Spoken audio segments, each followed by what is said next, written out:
नमस्कार, आप सभी का स्वागत है मेरे चैनल में। दोस्तों, आज हम आपको सुनाने जा रहे हैं शनिदेव के जन्म की कथा।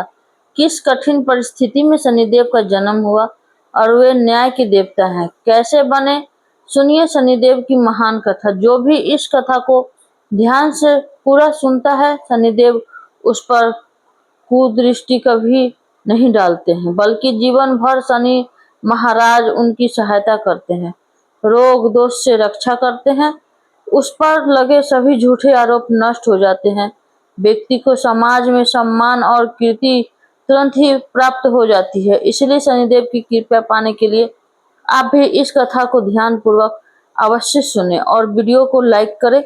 तो चलिए आपको सुनाते हैं शनिदेव महाराज की कथा।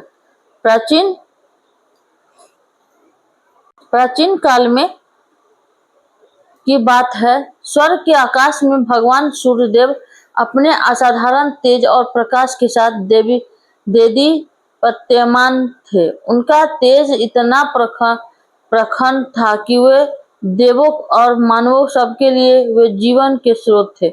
सूर्यदेव का विवाह विश्वकर्मा की पुत्री देवी संज्ञा से हुआ था। संज्ञा कोमल स्वभाव की थी और पतिव्रता थी, परंतु सूर्यदेव के तेज को सह पाना उनके लिए दुष्कर होता जा रहा था। सूर्यदेव के प्रकाश और ताप से संज्ञा दिन प्रतिदिन अधिक व्याकुल रहने लगी। सूर्यदेव अपने तेज में मग्न थे, लेकिन संज्ञा मन ही मन बहुत विचलित थी। एक दिन सूर्यदेव ने संज्ञा से स्नेह पूर्वक पूछा, देवी तुम इतनी चिंतित और थकी थकी क्यों दिखती हो? संज्ञा में साहस नहीं था, वह सूर्यदेव अपनी व्यवस्था को कह सके, परंतु मन में ही वह लगातार सोच रही थी कि सूर्य के तेज को कैसे सहन किया जाए या कम किया जाए। समय के साथ संज्ञा ने सूर्य देव के 3 संतानों को जन्म दिया। 2 पुत्र वैवस्वत, मनु एवं यमराज और 1 पुत्री यमुना। मातृत्व के बावजूद सूर्य की प्रचंड तपिश उन्हें सताती रही। अनंतः संज्ञा ने कठिन निर्णय लिया। उन्होंने निश्चय किया कि वे तपस्या द्वारा अपनी शक्ति बढ़ाएगी, ऐसा उपाय निकालेगी कि सूर्यदेव का तेज किसी प्रकार कम हो सके। लेकिन बच्चों को छोड़कर तप करने जाना सरल नहीं था। एक दिन देवी संज्ञा ने निश्चय किया कि वे अपनी छाया को अपने स्थान पर छोड़कर कुछ समय के लिए संसार से ओझल होगी। सभी संज्ञा के शरीर से धीरे धीरे एक परछाई प्रकट होने लगी। यह संज्ञा के ही समान स्वरूप वाली स्त्री थी, जिसका नाम संज्ञा ने प्रेम पूर्वक छाया रखा। छाया वास्तव में संज्ञा की तरह की ही स्वर्णा प्रतिछाया थी। संज्ञा ने छाया को विनम्रता से कहा, हे छाया, तुम मेरे रूप लेकर सूर्य देव की सेवा करना और बच्चों का ध्यान रखना। जब तक मैं लौट न आऊं, तुम ही इनका माता और मेरी प्रतिनिधि बनकर रहना। छाया ने विनम्रता से सिर झुकाकर उत्तर दिया, आप निश्चित रह देवी, मैं आपके धर्म का पालन करूंगी। परंतु यदि कोई समस्या आई तो संज्ञा ने गंभीर स्वर में कहा, यदि कोई बड़ी विपत्ति हो तो मुझे स्मरण करना, मैं तुरंत उपस्थित हो जाऊंगी। किंतु ध्यान रहे, सूर्य देव को हमारे अनंतर की भनक न लगे। छाया ने वचन दे दिया। इस प्रकार संज्ञा अपनी जीवन छाया को घर और परिवार की जिम्मेदारी सौंपकर वहां से प्रस्थान करने को उद्यत हुई। संज्ञा छिपते छिपाते अपने पिता विश्वकर्मा के घर पहुंची। पिता ने अकस्मात बेटी को द्वार पर देखा तो चकित रह गए। विश्वकर्मा ने कड़क आवाज में पूछा, बेटी तुम यहाँ बिना सूचना दिए क्यों आ गई? पतिगृह छोड़ना अक्षम्य है।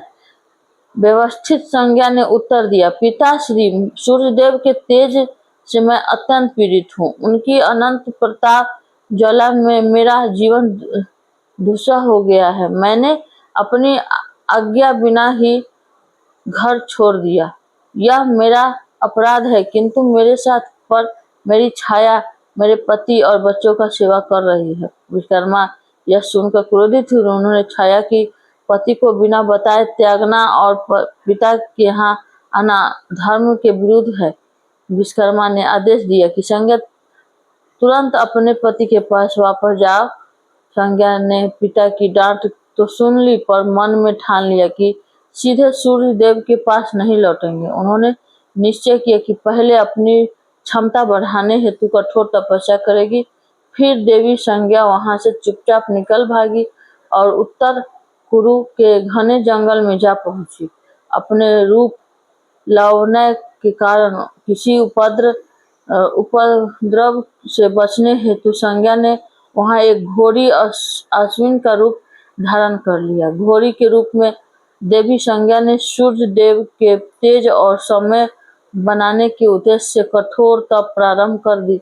वह घोर तपस्या में लीन हो गई। सूर्य देव से सूर्यास्त तक अनवरत ध्यान, न दिन में अन्न ग्रहण न रात में विश्राम।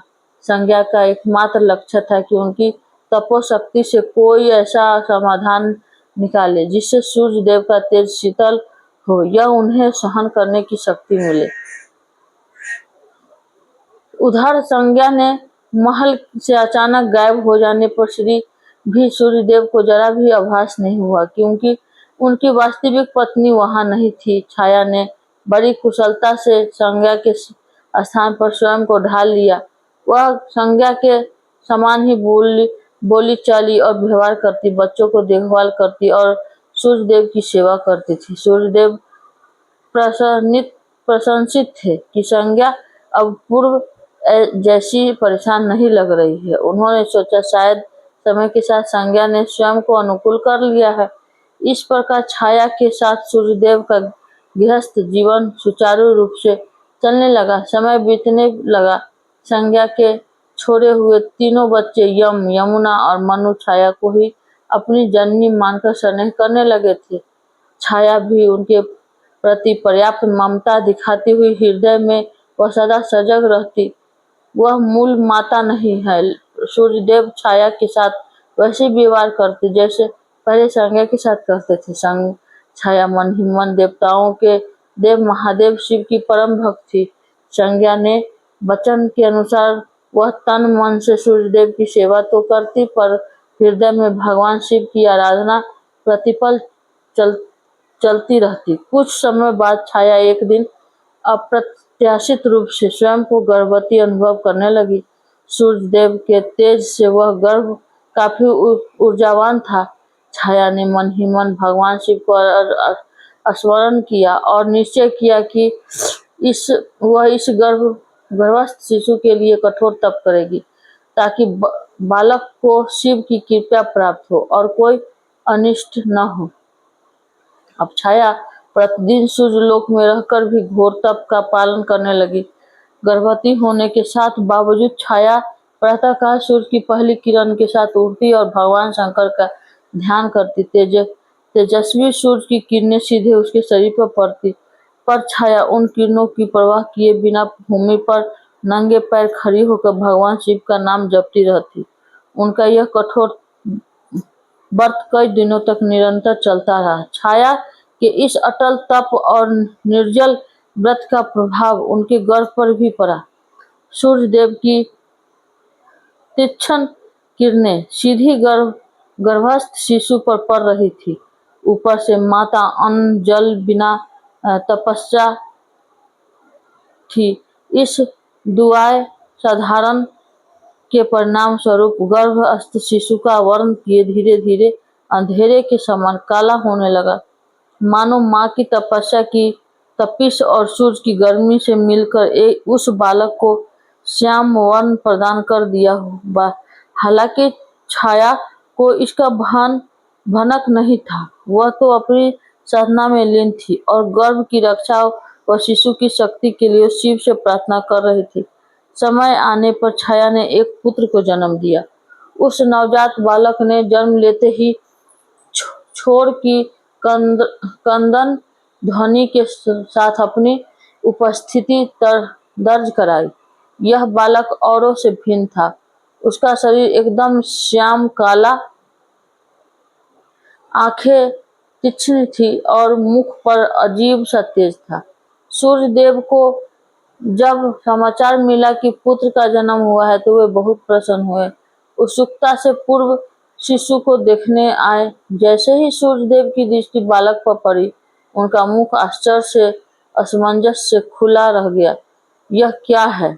इसका रंग इतना काला क्यों है? सूर्यदेव के मुख से अनायास निकला।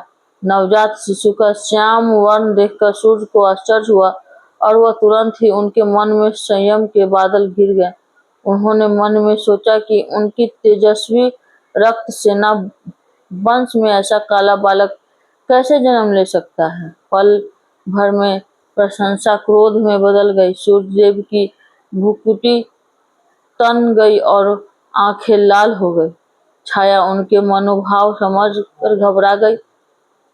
उन्होंने शांत स्वर में समझाना चाहा, हे देव, बालक का वर्णन संभव मेरे कारण श्याम हुआ है। गर्भावस्था में मैंने कठोर तप किया, भोजन भी नहीं किया। शिशु पर शायद उसी का प्रभाव पड़ा है। पर क्रोध में अंधे हो रहे सूर्यदेव पर छाया की बातों का कोई असर नहीं हुआ। सूर्यदेव एकदम आगे बढ़े और गर्जना करते हुए बोले, झूठ मत बोलो। तुम्हें लगता है कि मैं अज्ञानी हूँ? अवश्य ही यह मेरा पुत्र नहीं है। निश्चय ही तुमने मेरे पीठ पीछे कोई छल किया है। सूर्यदेव ने भरी सभा में अपनी पत्नी पर पराये पुरुष से संबंध का घिनौना आरोप लगा दिया। छाया यह सुनकर सन्न रह गई। उनके नेत्रों से अश्रुधारा बह चली।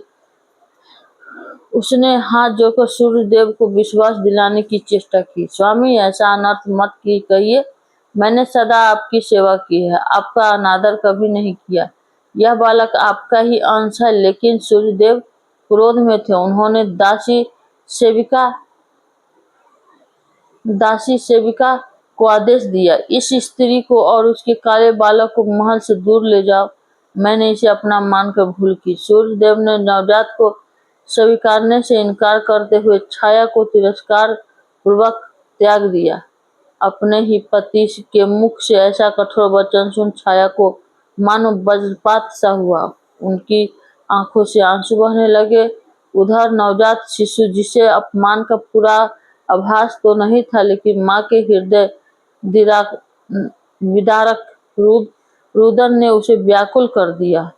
वह भी जोर जोर से रोने लगा। तभी सूर्यदेव ने क्रोधित नजरों से उस बच्चे पर डाली।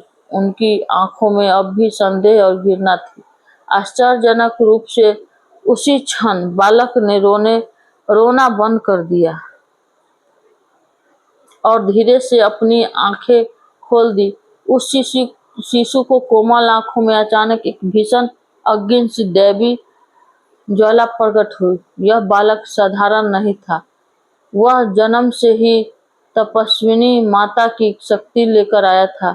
उसने अपलक अपने पिता सूर्यदेव की ओर घूर कर देखा। जैसे ही शिशु की क्रोधित दृष्टि सूर्यदेव पर पड़ी, सूर्यदेव तीव्र पीड़ा से चिल्ला उठे। उनकी स्वर्णकांत देह मानो कोयले सी काली पड़ने लगी। उस दुग्ध दृष्टि का प्रभाव इतना भयंकर था कि सूर्य का संपूर्ण शरीर काला पड़ गया और उनका तेज मंद होते होते अनंत भूसा गया। चारों ओर अंधकार छा गया, मानो सूर्यास्त के बाद अंधेरी रात उतर आई हो। सूर्यदेव के रथ के घोड़े भी एकदम थम गए। सूर्य का दिव्य रथ आकाश मार्ग में रुक गया। इस अप्रत्याशित घटना से संपूर्ण सृष्टि में हाहाकार मच गया। दिन में ही तमिश्रा अंधकार फैल गया। प्राणी भयभीत हो उठे। उन्होंने चिंतित होकर इधर उधर देखना शुरू कर दिया। सूर्यदेव को क्या हो गया है? सूर्यदेव अत्यंत व्यवस्थित थे। उनका उज्जवल स्वरूप नष्ट हो चुका था। उनके अश्वन आगे बढ़ने को तैयार नहीं थे। उन्हें तभी अपनी भूल और कठोर शब्दों का आभास हुआ। अंधकार में गिरे सूर्य को अपनी गलती पर ग्लानि होने लगी। वे समझ गए कि जिस बालक को उन्होंने ठुकराया था वह साधारण नहीं बल्कि अत्यंत शक्तिशाली। अपने अपमानित पुत्र और पत्नी को देखकर उन्हें एहसास हुआ कि क्रोध में उन्होंने अक्षम्य कार्य किया है। विवश होकर सूर्यदेव ने स्वर में त्राही पुकार लगाई, हे महादेव मेरी सहायता करें, मुझसे भारी भूल हुई है। सूर्यदेव की करुण पुकार सुन समस्त लोकों के स्वामी भगवान शिव तत्काल प्रकट हो गए। एक दिव्य ज्योति पुंज प्रकट हुआ और उसके मध्य भगवान शंकर अपने वृद्ध मुद्रा में प्रकट हुए, त्रिशूल और चंद्रमा को धारण किए। नीलकंठ भगवान शिव के दर्शन पाकर सूर्यदेव छाया और वहां उपस्थित समस्त दास देवता हाथ जोड़कर समस्त नतमस्तक हो गए। छाया ने शिशु को गोद में उठा लिया। अब वह बालक शांत था। उसकी आंखों में अपने आराध्य शिव के दर्शनों से एक उज्जवल न चमक थी। भगवान शिव ने, हे सूर्यदेव, क्रोध और अहंकार में आकर तुमने अपनी पत्नी छाया और उसके नवजात पुत्र का बड़ा अपमान किया था। तुमने छाया के पुत्र के चरित्र पर संदेह करके अन्याय किया है। सूर्यदेव लज्जा के मारे सिर झुकाकर खड़े थे। शिव जी ने आगे कहा, यह बालक वास्तव में तुम्हारा ही पुत्र है।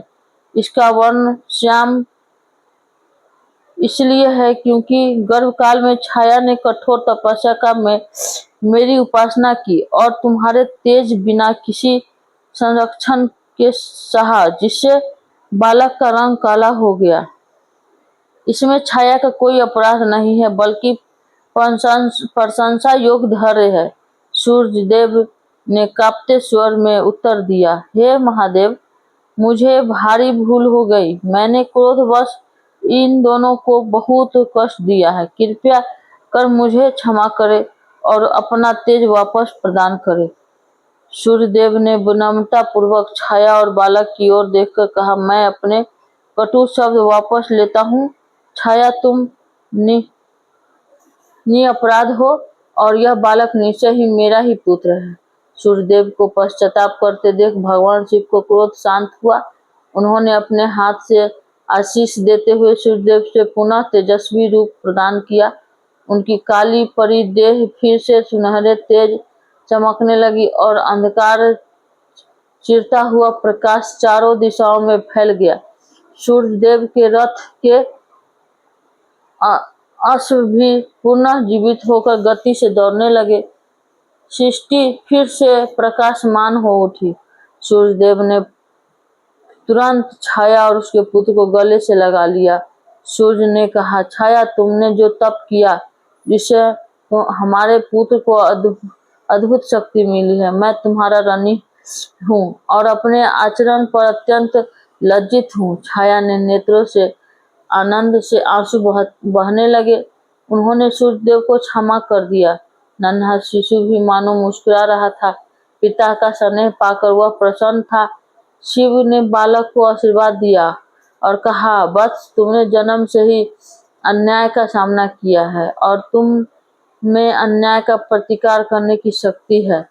अपनी माता की तपस्या के फल स्वरूप तुम मेरा अंश सम्मिलित है। मैं तुम्हें आशीर्वाद देता हूँ कि तुम लोक में न्याय के देवता के रूप में प्रतिष्ठित होगे। तुम लोगों को उनके कर्मों के अनुसार फल दोगे, पापियों को दंड और सत्पुरुषों को पुरस्कार। सूर्य पुत्र होने के नाते तुम्हारा स्थान आकाश मंडल में नवग्रह के रूप में होगा। अन्य ग्रहों में तुम्हारा स्थान ऊंचा होगा, क्योंकि तुम कर्म फल देवता हो। जब से तुम शनि नाम से प्रख्यात होगे, तत्क्षण चलने वाले ग्रह सप्ताह का एक दिन शनिवार तुम्हारे नाम से होगा और इस दिन तुम्हारी पूजा से प्राणियों के कष्ट दूर होंगे। शिव के वचन से नवजात सैनिक को मानो पल भर में युवावस्था का तेज प्रदान कर दिया। सबने अनुभव किया कि उस बालक के रूप में एक महान शक्तिशाली देवता प्रतिष्ठित हो रहा है। छाया ने शिव की ओर हृदय से प्रणाम किया और बोली, प्रभु, अनुग्रह से ही मेरे पुत्र को मान मिला है। मेरी तपस्या सफल हुई। सूर्य ने भी शिव की स्तुति की। शिव जी ने प्रसन्न होकर अंतर्धान होने से पूर्व कहा, याद रहे शनिदेव प्रजा को उनके कर्मों का न्यायपूर्वक फल प्रदान करेंगे। उनकी दृष्टि से कोई भी कर्म छिपा नहीं रहेगा। तुम सब उन्हें आदर दो। वहां पर उपस्थित जनों ने जय शनिदेव, जय सूर्यदेव और हर हर महादेव का उद्घोष किया। शिव जी अंतर्ध्यान हो गए। इस प्रकार छाया के तप से उत्पन्न श्याम वर्ण बालक शनि को भगवान शिव से आशीर्वाद के 9 ग्रहों में से प्रमुख स्थान मिला और वे जगत के कर्म फलदाता न्याय के देवता बने। कालांतर में जब असली माता संज्ञा अपनी तपस्या से लौटी, तब समस्त परिवार में पूर्ण मिलन हुआ। सूर्यदेव ने भी अपनी गलती से शिक्षा पाई और तभी संतानों के समान स्नेह दिया। शनिदेव अपने पिता सूर्य, माता छाया तथा जगत पिता शिव के प्रति पुनः शक्ति प्रभाव करते हुए अपने कर्तव्य पथ पर चल पड़े। वे न्याय के कठोर निष्पक्ष देवता के रूप में प्रसिद्ध हुए। गलत कार्य करने वालों पर उनकी दृष्टि टेढ़ी जरूर होती है, परंतु भक्तों एवं धर्मोपरायणों के प्रति उनका हृदय दयालु है। आज भी हिंदू धर्म में शनिदेव को ऐसा ग्रह माना जाता है कि प्रत्येक प्राणी को उनके कर्मों का उचित फल देता है। शनि देव की कथा हमें सिखाती है कि तप, धैर्य और शक्ति प्रातः शक्ति के अन्याय का अनंत संभव है और ईश्वर के न्याय में प्रत्येक कर्म का फल अवश्य मिलता है। तो दोस्तों, उम्मीद है आपको शनिदेव की यह कथा पसंद आई होगी। वीडियो को लाइक जरूर करें और कमेंट में जय शनिदेव अवश्य लिखें। साथ ही वीडियो को परिवार के साथ शेयर करें और हमारे चैनल को सब्सक्राइब करें। आप सभी को धन्यवाद। नमस्ते।